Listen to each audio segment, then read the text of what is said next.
Chairman, sorry, pwede po humarap tayo dito para nasa camera tayo. Dito po. Okay.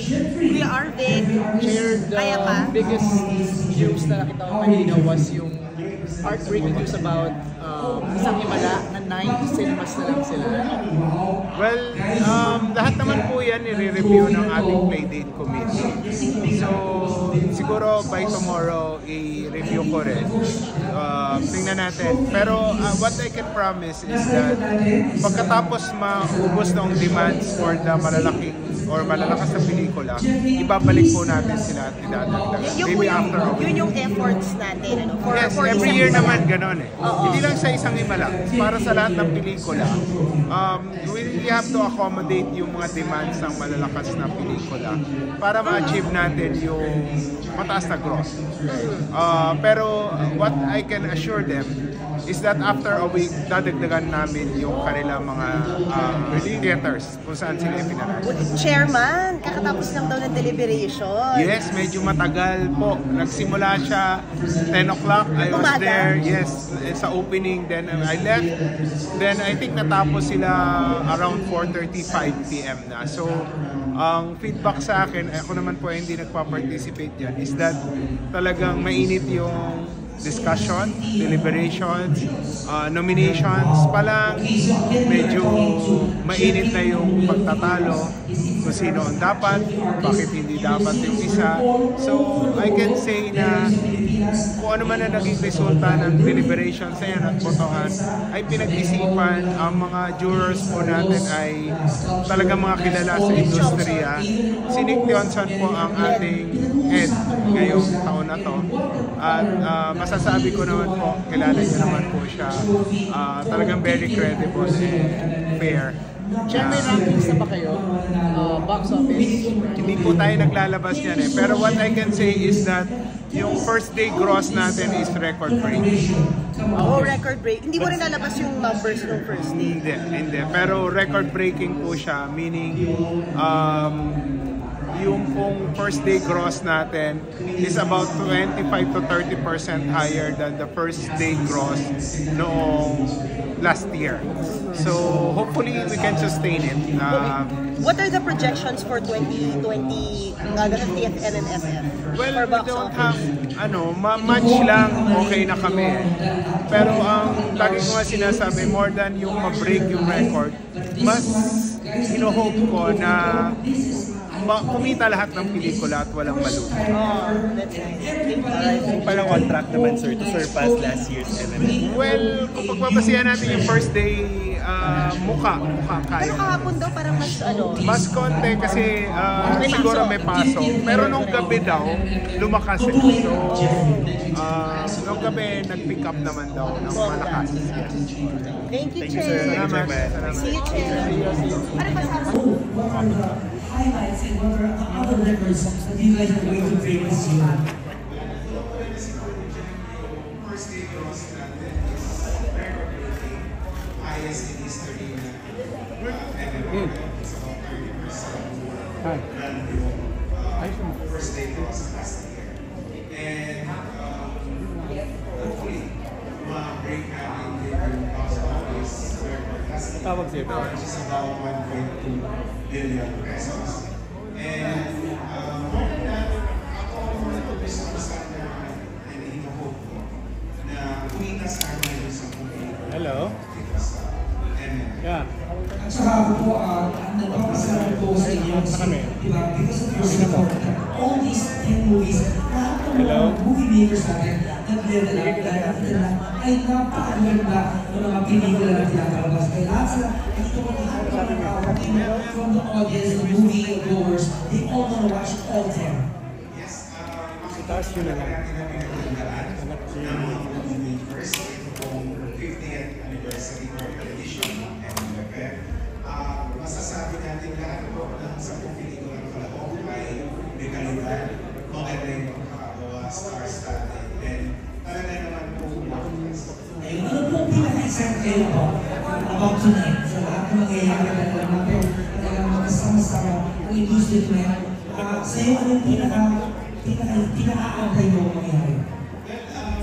hindi po kasi ako part ng deliberations ng awards.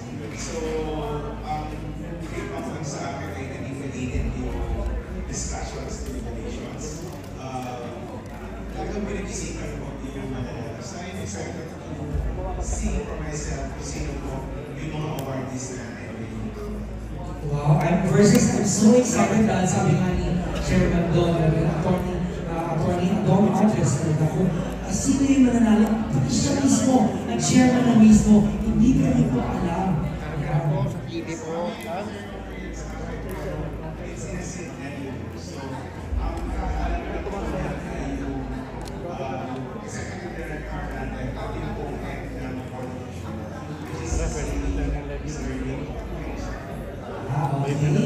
Okay, so talagang abangan nila. Pwede nyo makikita yan live sa Prime Media Channel 21 at sa Facebook page ng MMFF.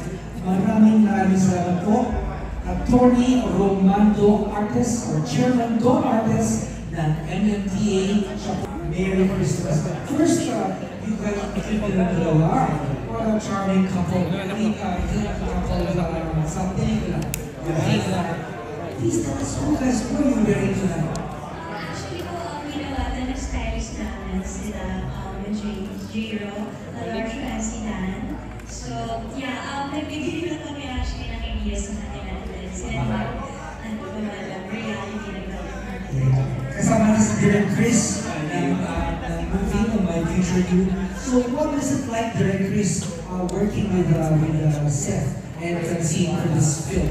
Refreshing kasi they're very mga comments pa. So, wala naman sila kasama sa shoot sa Rock. So, madalinaw. Kaya naman, how do you guys feel, Seth and Francine, that your movie is one of the 10 selected? Alam natin na napakaraming pelikula gusto makasama sa 10. Pumasok kayo sa top 10. Ayoko na. Unang-una, syempre may para sa natin. Sobrang yung bigla. Kasama My Future sa 50th anniversary pa natin yung FF.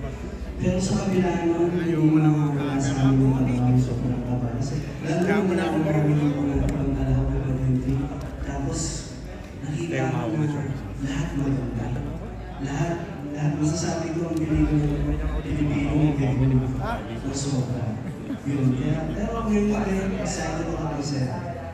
What a way to end your year. Diba? So, ito ba yung pelikula niyo nakikita ng buong sambayanan? Ayan ang year ender and year starter ninyo. Diba? Perfect. Congratulations. You guys can Okay, thank you so much again as Direk Chris. Maraming salamat, Direk Chris. And Francine Diaz. And how was it yung kamusta yung look mo? You look good. Thank you. How's your preparation? I had a stylist to help me out. I wouldn't normally pick this out. I wouldn't even have these, but I just trusted them. You know, parang medyo K-pop vibes. It looks good on you. Kamusta yung reception ng, because yung movie nyo, grabe din talaga yung reviews, no? Kamusta? I just love it that they appreciate the movie. Like they're so kind with words, and I've read a lot also. Nakatag kami, so I just really appreciate it. So nice that we did something really good. You know.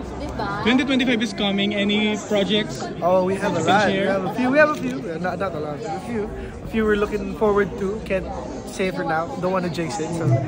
It's still under GMA. Yes. Hopefully, doon lang naman tayo lumalabas. So there's the only way. Or the big screen. And the big screen pala. So one of each, hopefully. Kumusta yung Christmas mo? It's okay. Very quiet. Very, very quiet Christmas. I have the Christmas blues, I think. But we're still here. We're trying to keep ourselves busy with work. Congrats! Thank you so much. Jane, anong reaction? Marami nagsasabi na surpass daw ng Village frequencies ang watch niya at ang daming positive reaction.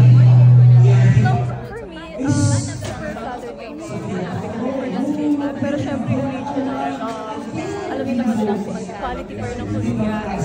For that, sobrang proud kami sa film namin, of course, kasi it's Filipino movies, and it's a horror movie. It's a different attack sa mga previous na horror na mga ginawa natin. And ang ginawa po namin ito is sarili pang camera para portray it. Thank you so much. Jane, marami nakakami sa'yo. What's in store sa 2025? for next year, I think makikita na ulit ako ng mga kapamilya natin. Yeah, but pwede na bang sabihin? Magkakaroon po ako ng serye ulit. So, I'm so happy to announce it soon. And yeah, excited ako makatrabaho yung mga makakasama ko dito sa Anong manifestation mo po 2025? Grabe kasi this 2024 I think lahat naman marami pinagdaanan. So, this year, naka-survival mode ako. So, I always pray to God na i-turn off na yun and just to be happy and just to go with the flow. Any message naman sa ngayon na sobrang tinatangkilik yung pelikula nito? And lalo na tatagal ba hanggang January 7? Mga kapamilya, kapuso, kapatid, thank you so much. I know na hindi kami masyadong papansin ngayon, pero ngayon na unti-unti na ulit kami nakikilala. Ang project namin, Strange Frequencies, ang dami na rin nakaka-acknowledge ng movie namin. Sobrang nagpapasalamat kami sa walang sawang suporta at tiwala nyo. Sobrang mga madla. Actually, sa character. Sa character ko, thank you so much. Excited ako na makilala nyo kaming lahat kasi with the movie, I'm portraying as myself and hindi nyo naman ako nakikita everyday. So, kahit pa paano makikilala nyo kung sino ba si Jane De Leon sa Strange Frequencies. Any updates sa movie nyo with Janelle? With Janella, we're working on it. Yeah, may serye si Janella and of course, I'm doing some projects also. But marami na rin nagpipitch sa amin for our movie, for the future, yes. Thank you so much. Photo lang, Jane.